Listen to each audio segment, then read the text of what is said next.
आगामी ईद निमित्त राज्य सरकार कुठल्याही स्थितीत गोहत्या करण्यास परवानगी देणार नसल्याचं महसूल मंत्री चंद्रशेखर बावनकुळे यांनी स्पष्ट केलं आहे।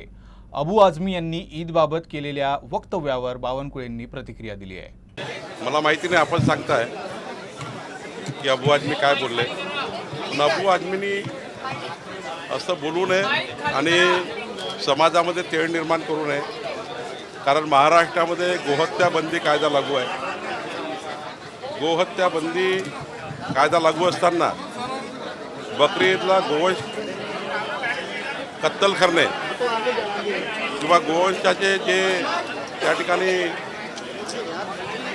हत्या करणे हे काही योग्य नाही। आणि त्यामुळं माननीय मुख्यमंत्र्यांची काय बोलले हे मला माहिती नाही, पण गोवंश हत्येबंदी कायदा या महाराष्ट्रात लागू असल्यामुळं आमचं सरकार गोवंश हत्या होऊ देणार नाही। बकरी ईदला गोवंश कापू देण्याकरता आमचं कापण्याकरता जर कोणी जबरदस्ती केली आणि गोवंश कापण्याचा प्रयत्न केला तर आमचं सरकार नक्की कारवाई करेल। मी काल अमरावतीमध्ये सांगितलं, अमरावती पोलीस कमिशनरशी बोललो की त्या ठिकाणी गौमातेचे त्या ठिकाणी लहान लहान वासरू कुणाचा तरी घरी बांधल्या गेल्या आहेत गोवंश कत्तली करता, लहान लहान बछडे जे आहेत तेही कापण्याचा प्रयत्न काही ठिकाणी होतो आहे।